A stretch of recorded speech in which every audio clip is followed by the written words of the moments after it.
Assalamualaikum warahmatullahi wabarakatuh, Bapak Ibu yang kami hormati. Pada kesempatan kali ini kita akan membahas soal UPPPG PGMI. Ini merupakan video pertama yang saya bahas untuk pendidikan guru Madrasah Ibtidaiyah ya. Karena kemarin banyak sekali yang meminta saya untuk membahas dan membuatkan e-booknya, jadi saya sempatkan, mumpung saya memiliki waktu yang banyak kemarin, saya sempatkan untuk membuat e-booknya. Nah, e-book ini kami buat sesuai dengan kisi-kisi tahun 2022. Nanti untuk informasinya silakan saja Bapak Ibu untuk menonton video ini sampai selesai. Kemudian kita akan bahas di video ini tentang kisi-kisi 21 dan 22 terkait dengan hakikat bahasa dan pemerolehan bahasa anak. Baik, langsung saja kita ke soal yang pertama. Nah, sebelum kita ke soal yang pertama, Bapak Ibu, yang pertama kita lakukan adalah membedah kisi-kisi di 21 dan indikator 1 ini. Nah, fungsi dari membedah kisi-kisi adalah agar kita mendapatkan gambaran mengenai soal yang akan muncul. Nah, kunci dari kesuksesan Bapak Ibu belajar di dalam UPPPG ini adalah Bapak Ibu perlu memperhatikan kisi-kisinya dulu, baru Bapak Ibu bisa memetakan soalnya. Nah, jadi di sini sudah diberikan kemudahan bagi kita semua oleh pemerintah untuk mendapatkan Serdik ini ya. Baik, tanpa panjang lebar, kita langsung saja bedah kisi-kisinya. Diberikan bahan bacaan tentang hakikat bahasa, fungsi, kedudukan, ragam bahasa, mahasiswa menganalisis konsep tentang bahasa Indonesia. Nah, nanti di soal Bapak Ibu akan diminta untuk menentukan tentang hakikat bahasa, fungsinya, kemudian kedudukan, serta ragam bahasa. Oke, berarti kita sudah memiliki gambaran mengenai soal yang akan muncul di kisi-kisi 21 ini. Baik, langsung saja kita bahas soal yang pertama. Bahasa Indonesia memiliki berbagai fungsi. Salah satu fungsi bahasa Indonesia dalam kedudukannya sebagai bahasa negara adalah titik-titik. Baik, di sini soalnya sudah sangat jelas. Kita diminta untuk eh, mengetahui apa sih fungsi kedudukan bahasa Indonesia itu sebagai bahasa negara. Apakah A, kebanggaan bangsa dan negara, B, sarana pemersatu bangsa, C, wahana persatuan dan kesatuan, D, pengantar di dunia pendidikan. Baik, jawaban yang tepat adalah yang D, yaitu fungsi bahasa Indonesia sebagai bahasa negara adalah pengantar di dunia pendidikan. Baik, adapun 5 fungsi bahasa Indonesia sebagai bahasa negara. Yang pertama di sini adalah bahasa resmi kenegaraan, kemudian yang kedua sebagai bahasa pengantar dalam dunia pendidikan, yang ketiga bahasa komunikasi tingkat nasional, yang keempat alat pengembangan kebudayaan, ilmu pengetahuan dan teknologi, yang kelima bahasa media massa. Nah, tentu kita sudah mengetahui dan di dalam kita mengantar pendidikan, di dalam kita menjelaskan suatu materi di saat kita melaksanakan pendidikan atau pembelajaran di sekolah, tentu kita menggunakan bahasa Indonesia. Nah, di sini bahasa Indonesia merupakan sebagai bahasa pengantar dalam dunia pendidikan. Jadi, jawaban yang tepat di sini adalah jawaban D.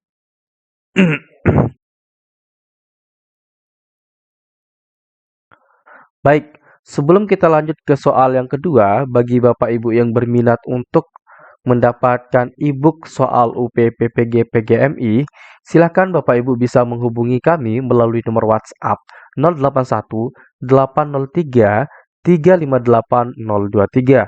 Nah, di e-book ini kami lengkapi dengan rangkuman materi, kemudian ada 439 soal, serta ada pembahasan soalnya.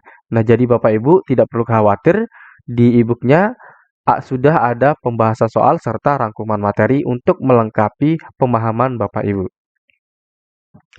Baik, langsung saja kita bahas soal yang kedua. dalam naskah Sumpah Pemuda pada urutan ketiga bahasa Indonesia dirumuskan sebagai titik-titik. Mohon maaf nih agak batuk. Apakah A. bahasa nasional, B. bahasa negara, C. lambang kebangsaan, D. identitas nasional? Nah, kita ketahui bahwa di dalam Sumpah Pemuda ada pernyataan mengenai kami, putra dan putri Indonesia, berbahasa satu, bahasa Indonesia. Nah, di dalam rumusan tersebut apa sih eh, fungsi dari bahasa Indonesia tersebut? Jadi, jawaban yang tepat di sini adalah yang A, yaitu sebagai bahasa nasional. Nah, seperti yang kita ketahui ya, kenapa bahasa Indonesia ini digunakan sebagai bahasa nasional? Karena di Indonesia itu memiliki banyak sekali suku budaya, bahkan beribu-ribu bahasanya. Seperti yang kita ketahui juga, di Jawa itu merupakan dengan bahasa yang sangat sedikit ya di Pulau Jawa. Kemudian, bahasa yang sangat banyak itu di Papua ya, beribu-ribu, beratus-ratus bahasa ada di Papua tersebut. Baik, kita bahas sedikit di sini. Sebagai bahasa nasional, bahasa Indonesia memiliki fungsi salah satunya adalah alat pemersatu suku, budaya, dan bahasanya. Karena Indonesia memiliki suku bangsa yang majemuk, maka bahasa Indonesia dijadikan sebagai bahasa nasional untuk mempersatukan suku bangsa tersebut. Jadi di sini sudah sangat jelas ya Bapak Ibu. Baik, kita sebelum kita lanjut, kita akan jeda dulu sebentar ya. Saya mau minum karena agak batuk. Baik, kita lanjut ke soal berikutnya Bapak Ibu.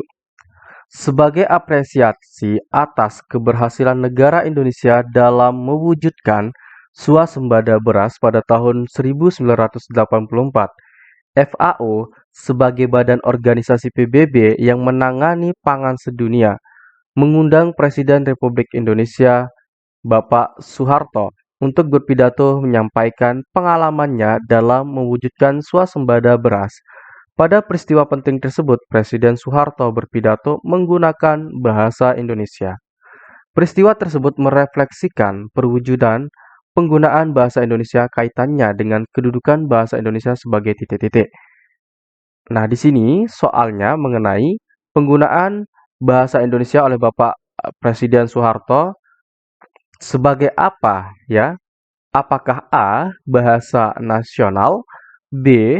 bahasa negara, C. bahasa pemersatu bangsa, D. lambang identitas nasional? Jawaban yang tepat adalah jawaban yang B, yaitu Presiden Soeharto berpidato dengan menggunakan bahasa Indonesia merupakan fungsi bahasa Indonesia sebagai bahasa negara, salah satunya bahasa resmi kenegaraan. Jadi, di sini fungsinya adalah sebagai bahasa negara. Nah, penyampaian pengalaman dalam mewujudkan swasembada beras itu Bapak Soeharto menggunakan bahasa Indonesia untuk berpidato di dalam organisasi PBB. Nah, fungsi dari bahasa Indonesia di sini adalah sebagai bahasa resmi kenegaraan. Oke, itulah fungsi dari bahasa negara. Ketika ada presiden, kemudian pidato presiden, pidato kenegaraan, maka itu menggunakan bahasa Indonesia. Nah, fungsinya sebagai bahasa resmi kenegaraan. Jadi di sini sudah cukup jelas ya Bapak Ibu. Baik, kita lanjut ke soal berikutnya.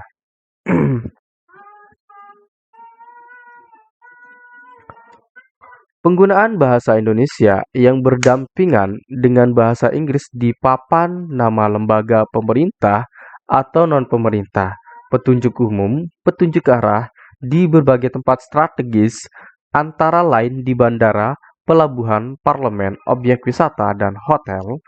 Hal itu mencerminkan fungsi bahasa Indonesia sebagai A. lambang kebanggaan kebangsaan, B. lambang identitas nasional, C. alat penghubung antar warga, antar daerah, dan antar budaya, D. alat persatuan berbagai suku bangsa dengan latar belakang.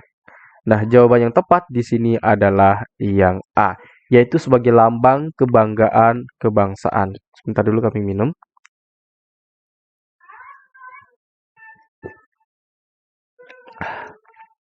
Nah, ketika pemerintah menggunakan bahasa Indonesia yang berdampingan dengan bahasa Inggris, baik itu di nama lembaga negara maupun di bukan lembaga negara, kemudian digunakan untuk petunjuk arah atau petunjuk umum yang bahasa Indonesia yang berdampingan dengan bahasa Inggris, itu merupakan fungsi bahasa Indonesia sebagai lambang kebanggaan kebangsaan. Nah, itu perlu Bapak Ibu ingat mengenai hal itu agar nanti ketika ada soal yang mirip seperti ini, Bapak Ibu bisa langsung menjawabnya. Oke, kami sampaikan kembali bagi Bapak Ibu yang berminat untuk mendapatkan e-book soal UPPPG PGMI, Bapak Ibu bisa menghubungi kami melalui nomor WhatsApp 081 803 358 023. Baik, sekarang kita lanjut ke soal berikutnya. Nah, di sini kami berbagi tips sedikit Bapak Ibu agar Bapak Ibu menggunakan waktu yang efektif di dalam menjawab soal-soal UPPPG ini. Nah, ketika Bapak Ibu menemukan soal yang sangat panjang seperti ini, yang pertama kali Bapak Ibu lakukan adalah baca dulu pertanyaannya. Pertanyaan biasanya ada di atas pilihan jawaban. Cara mencari pertanyaan adalah lihatlah pilihan jawabannya dulu, kemudian dari pilihan jawaban kita tarik ke belakang ke titik terakhirnya. Nah, di sini. Nah, dari titik terakhir ini kita akan mampu menemukan pertanyaannya. Nah, kita langsung saja baca pertanyaannya ini ya. Cerita tersebut memiliki hubungan dengan perwujudan fungsi bahasa Indonesia sebagai bahasa nasional kecuali titik-titik. Nah, berarti kita diminta untuk mengetahui apa sih fungsi bahasa Indonesia dari cerita ini. Nah, baik, kita baca dulu ceritanya. Banyak warga Indonesia yang tinggal di negara lain seperti Amerika Serikat, Inggris, Jerman, dan negara lainnya, mereka memilih jauh dari tanah airnya demi pekerjaan, studi, bisnis, karir, dan alasan lainnya. Meskipun demikian, jauh dari tanah air tidak berarti terputus silaturahmi dan tidak peduli terhadap permasalahan bangsanya. Untuk mengobati kerinduan pada tanah air, mereka memprakarsai acara-acara yang bernuansa Indonesia. Mereka secara luasa berbahasa Indonesia, menyajikan makanan khas daerah masing-masing, dan pertunjukan seni daerahnya. Nah, di sini mereka leluasa berbahasa Indonesia. Nah, dari cerita tersebut memiliki hubungan dengan perwujudan fungsi bahasa Indonesia sebagai bahasa nasional kecuali. Nah, berarti yang bukannya Bapak Ibu, yang bukan fungsi dari bahasa Indonesia dari cerita ini. Apakah A. Lambang identitas nasional, B. Lambang kebanggaan kebangsaan, C. Alat penghubung antar warga, antar daerah, dan antar budaya, D. Sebagai bahasa pengantar dalam dunia pendidikan. Jadi di sini jelas bahwa jawaban yang tepat yaitu yang D ya. Karena kita ketahui kalau sebagai bahasa pengantar dalam dunia pendidikan tentu ketika kita mengajar di dalam negara kita atau di dalam negeri. Misalkan kita mengajarkan di MI. Nah, di MI kan kita tidak mungkin menggunakan bahasa Inggris.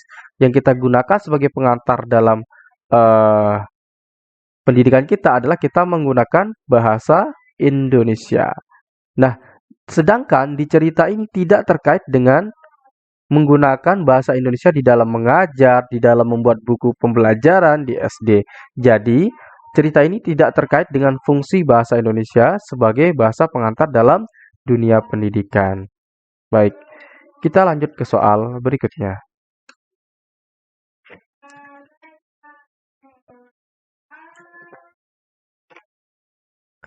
Bahasa Indonesia dipakai untuk mengungkapkan perasaan melalui media seni, seperti syair, puisi, prosa, cerpen, dan lain-lain. Kadang-kadang, bahasa yang dipakai juga memiliki makna konotasi dan makna denotasi. Fungsi bahasa Indonesia semacam ini termasuk dalam fungsi titik-titik.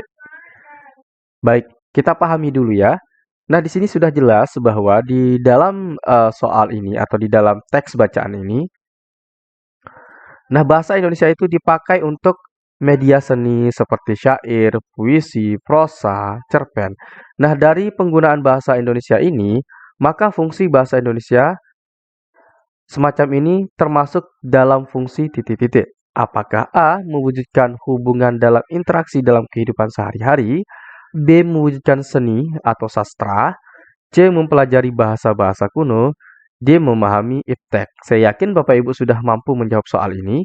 Jawaban yang tepat adalah jawaban B. Tentu sudah sangat jelas ya. Di sini bahasa Indonesia digunakan untuk syair. Yang namanya syair itu pasti kita terkait dengan sastra atau seninya.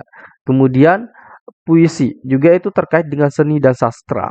Kemudian prosa itu juga terkait dengan sastra. Cerpen juga seperti itu.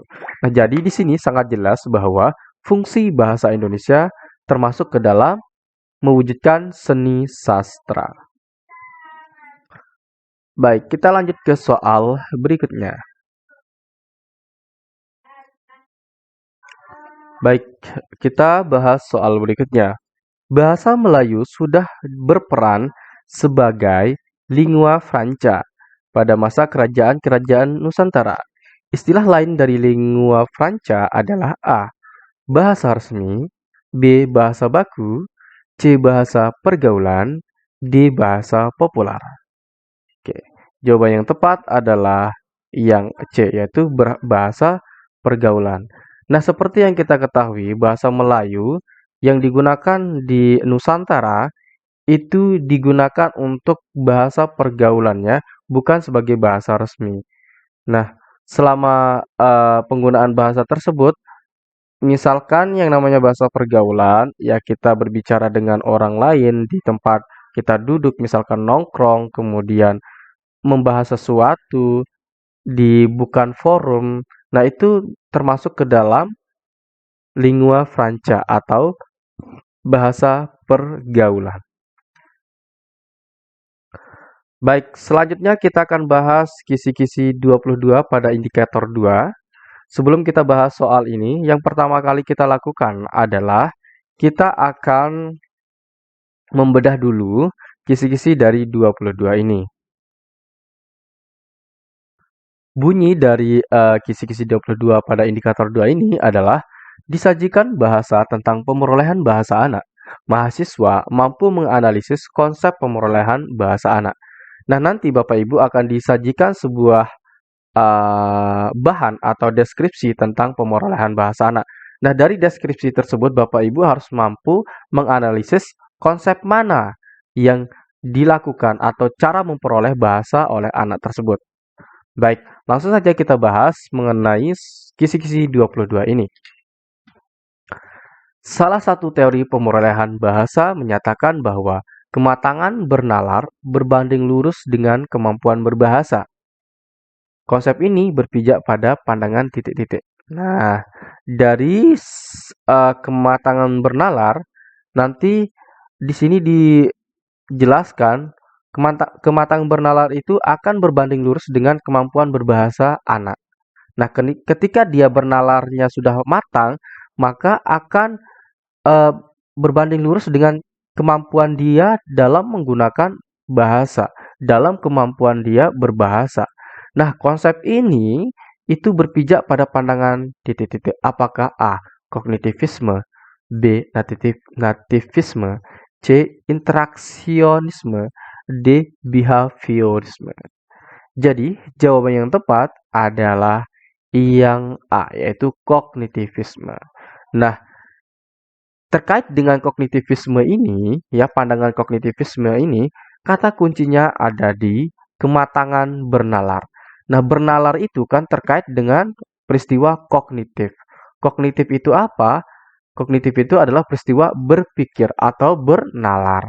Nah, jadi di sini jawaban yang tepat adalah kognitivisme. Baik, kita jelaskan mengenai teori kognitivisme, teori nativisme, teori interaksionisme, dan teori behaviorisme di dalam pemerolehan bahasa anak. Ini terus mau minum terus. Sebentar ya. Baik, yang pertama kali kita bahas di sini adalah tentang teori kognitivisme. Perkembangan bahasa harus berlandaskan pada perubahan yang lebih mendasar dan lebih umum di dalam kognisi. Kognisi itu di dalam pikiran atau bernalar ya.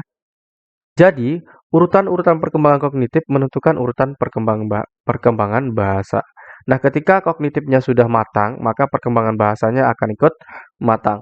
Kalau dia perkembangan kognitifnya belum matang, maka dia perkembangan bahasanya belum ikut matang. Nah, itulah menurut pandangan dari teori kognitivisme. Kemudian kita bahas mengenai teori nativisme. Agak pelan. Bahasa, sorry. Ini belum sehat, ini belum full sehat ya. Semoga besok sudah sehat. Oke, saya ulangi. Teori nativisme. Bahasa hanya dapat dikuasai oleh manusia. Binatang tidak mungkin dapat menguasai bahasa manusia. Setiap manusia yang lahir sudah dibekali dengan suatu alat untuk memperoleh bahasa, yaitu Language Acquisition Device atau disingkat dengan LED.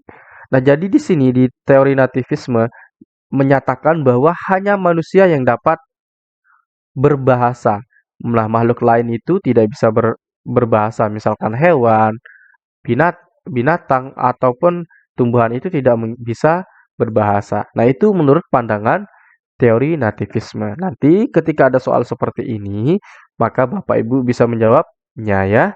Oleh sebab itu, Bapak Ibu perlu memperhatikan dan mengikuti semua penjelasan yang kami berikan. Baik, kemudian teori yang ketiga adalah teori interaksionisme. Apa itu teori interaksionisme? Nah, teori ini beranggapan bahwa pemerolehan bahasa merupakan hasil interaksi antara kemampuan mental pembelajaran dan lingkungan bahasa. Artinya, ketika anak berinteraksi dengan orang-orang, maka anak tersebut akan memperoleh bahasa dari proses interaksinya. Begitu juga orang dewasa. Ketika orang dewasa berinteraksi dengan orang lain, maka dia akan memperoleh bahasa-bahasa baru atau istilah-istilah kata yang baru. Itu untuk teori interaksionisme. Berikutnya ada teori behaviorisme. Nah, teori behaviorisme ini menyatakan menyoroti aspek perilaku kebahasaan yang dapat diamati langsung dan hubungan antara rangsangan dan reaksi atau respon. Nah, ini mirip-mirip seperti teori pembelajaran ya, teori behaviorisme ini. Nah, jadi pemerolehan bahasa anak itu kita dapat mengamatinya secara langsung. Oleh sebab itu, adanya stimulus itu akan membuat reaksi pada anak dan mengikuti apa stimulus yang diberikan untuk pemerolehan bahasanya itu. Oke, seperti itu Bapak Ibu ya. Baik, kita lanjut ke soal berikutnya. Sorry, perlu minum terus ini. Baik, kita lanjut ke soal berikutnya. Penguasaan kemampuan memformulasikan kaidah yang berada pada level rumit yang dicapai anak pada usia prasekolah merupakan bagian dari pemerolehan bahasa pada bidang titik-titik. Nah, ketika anak memperoleh suatu bahasa yang cukup rumit ya, sebelum dia memasuki usia sekolah. Nah, pada saat itu pemerolehan bahasa pada bidang apa? Apakah A. Fonologi, B. Morfologi, C. Sintaksis, D. Semantik. Jadi jawaban yang tepat adalah yang B, yaitu morfologi. Nah, kami jelaskan apa sih itu artinya morfologi. Morfologi adalah pemerolehan bahasa dalam bidang fonologi. Nah, di sini sejak anak dilahirkan sampai usia 6 bulan, sampai anak mengeluarkan celotehan. Nah, di sana anak tersebut akan mendapatkan suatu bentuk bahasa. Nah, itu artinya morfologi. Nah, morfologi itu kan berasal dari morphnya atau bentuk bahasanya. Nah, anak-anak mulai mengeluarkan celotehan-celotehan itu merupakan cara anak memperoleh bahasa menurut di dalam bidang morfologi. Pemerolehan bahasa dalam bidang morfologi Anak-anak mempelajari morfem mula-mula bersifat hafalan. Nah, pertama kali mereka akan mendapatkan bahasa tersebut dengan cara hafalan. Hal ini diikuti dengan membuat simpulan secara kasar tentang bentuk dan makna morfem. Akhirnya, anak membentuk kaidah. Proses yang rumit ini dimulai pada periode prasekolah dan terus berlangsung sampai pada masa adolesen. Nah, itulah yang terkait dengan soal di atas. Baik, saya rasa Bapak Ibu sudah memahami soal ini ya. Jawaban yang tepat adalah jawaban B. Baik, kita lanjut ke soal berikutnya. Pernyataan di bawah ini yang menunjukkan konsep pemerolehan bahasa adalah titik-titik. Sorry. Baik, kita akan menentukan pernyataan yang mana sih yang terkait dengan konsep pemerolehan bahasa. Apakah A, bahasa dikuasai dengan sengaja melalui pilihan orang tua?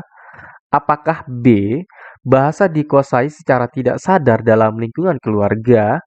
Yang C, bahasa dikuasai secara terencana melalui pembelajaran. Yang D, bahasa dikuasai melalui upaya maksimal secara individu oleh pelajar atau pembelajar. Jawaban yang tepat di sini adalah jawaban yang tepat adalah yang B, yaitu bahasa dikuasai secara tidak sadar dalam lingkungan keluarga. Nah, ketika kita berinteraksi dengan orang lain di dalam lingkungan keluarga, dengan istri maupun dengan kakaknya seorang anak, maka di sana seorang anak tersebut akan memperoleh bahasa dengan cara tidak sadar. Nah, maka di sini jawaban yang tepat adalah yang B. Kenapa jawaban A salah? Baik kita pelajari ya. Yang A salah karena bahasa yang dikuasai oleh anak tentu bukan berdasarkan pilihan orang tua. Ya. Nah, jadi jawaban A ini salah. Kemudian yang C, bahasa dikuasai secara terencana melalui pembelajaran. Nah, kalau bahasa dikuasai secara pembelajaran itu beda lagi. Ya, jadi ini pemerolehan bahasa anak itu tidak dikuasai secara terencana. Jadi anak itu tidak memiliki rencana untuk menguasai bahasa-bahasa tersebut. Nah, mereka mendapatkan bahasa secara tidak sadar, secara tanpa adanya rencana, itu anak-anak memperoleh bahasa seperti hal tersebut. Kemudian yang D, kenapa salah? Bahasa dikuasai melalui upaya maksimal secara individu oleh pembelajar. Nah, bahasa itu akan dikuasai secara maksimal ketika seorang anak berinteraksi dengan orang lain. Nah, dari interaksi tersebut, anak-anak akan mendapatkan bahasa-bahasa yang baru. Baik, jadi jawaban yang tepat di sini adalah jawaban B.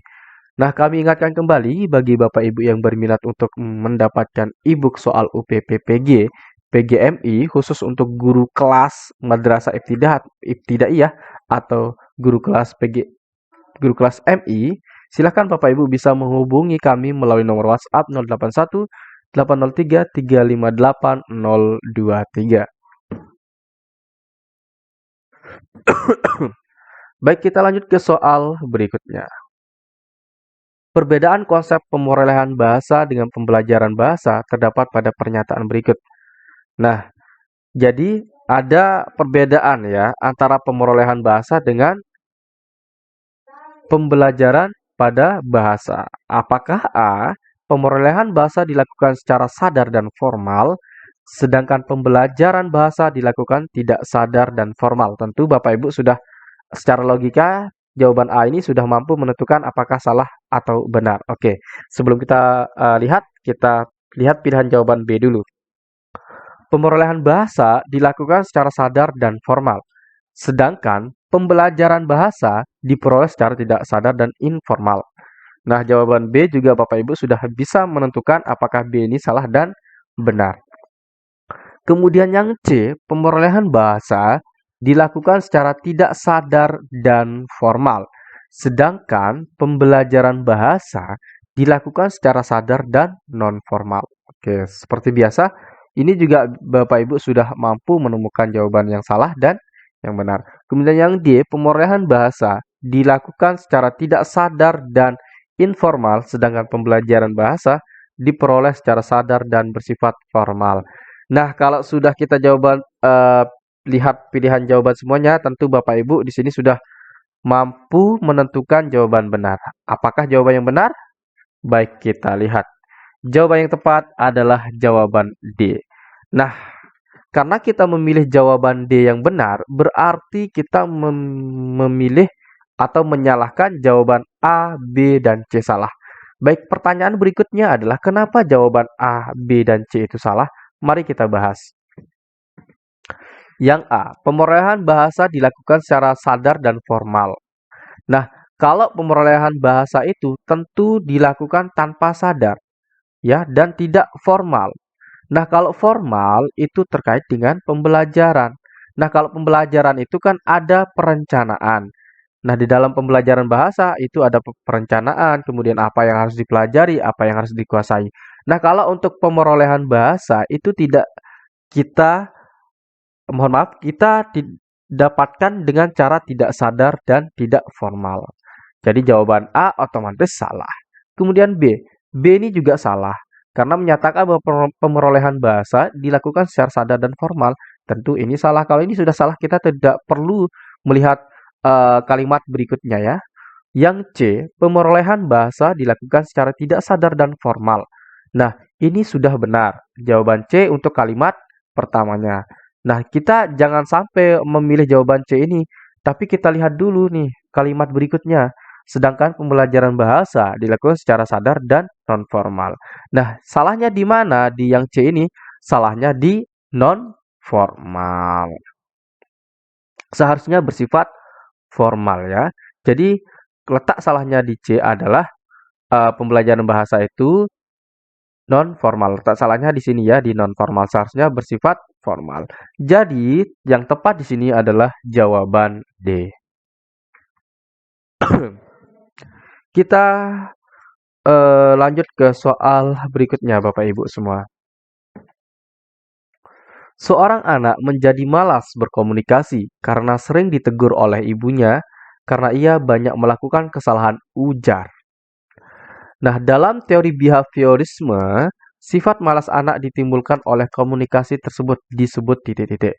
Nah, ketika anak malas untuk berkomunikasi karena sering dibantah atau sering disalahkan oleh orang lain atau oleh ibunya, maka di teori behaviorisme ini disebut sebagai apa? Apakah A. Pembiasaan, B. Penguatan, C. Stimulus, D. Respon.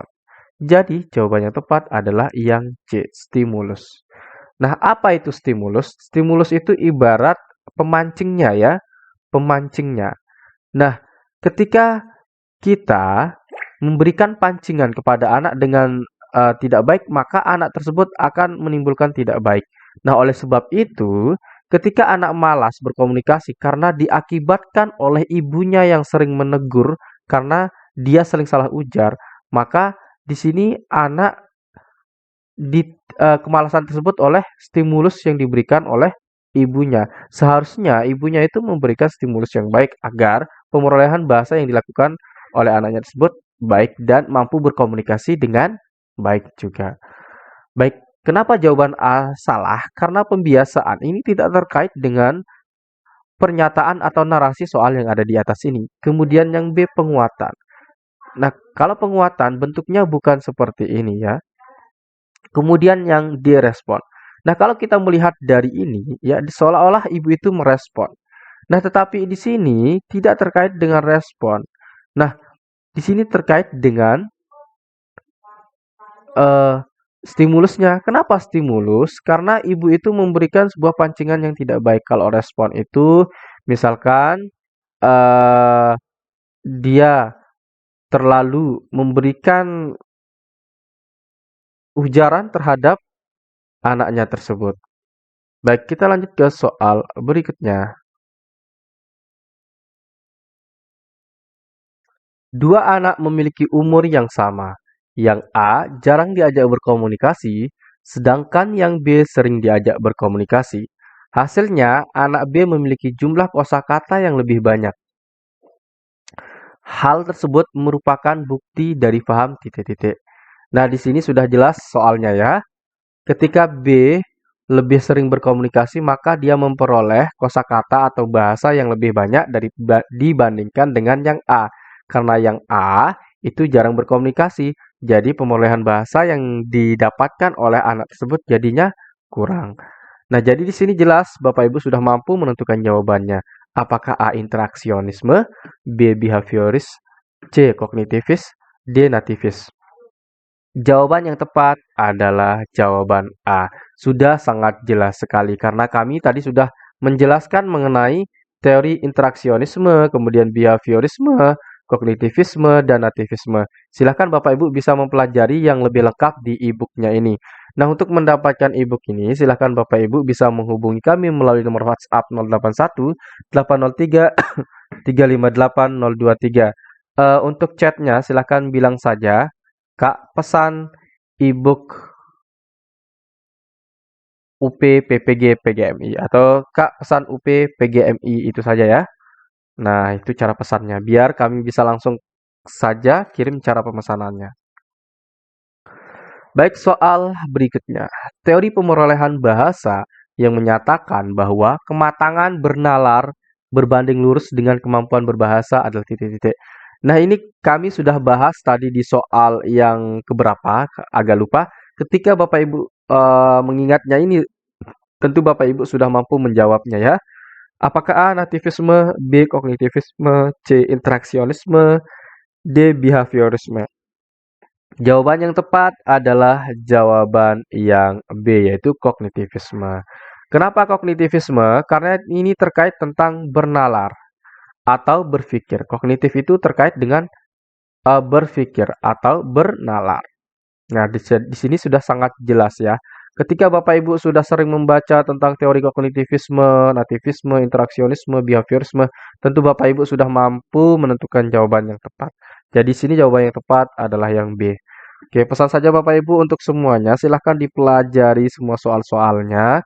Ketika Bapak Ibu sudah merasa eh, menguasai soal tersebut, jangan pernah disepelekan soal tersebut ya. Itu pesan saya agar nanti ketika menemukan soal-soal seperti itu, membentuk pengalaman menemukan soal tersebut sehingga kita bisa menjawab soal-soal itu berdasarkan pengalaman kita dalam belajar. Nah, Bapak Ibu, akhirnya kita menyelesaikan video yang pertama ini. Eh, sorry. Ini video pertama. Silakan Bapak Ibu nanti kami akan buatkan video yang kedua. Semoga saya diberikan kesehatan dan diberikan kemudahan untuk menyelesaikan semua pembahasannya. Sekian dulu dari saya. Assalamualaikum warahmatullahi wabarakatuh.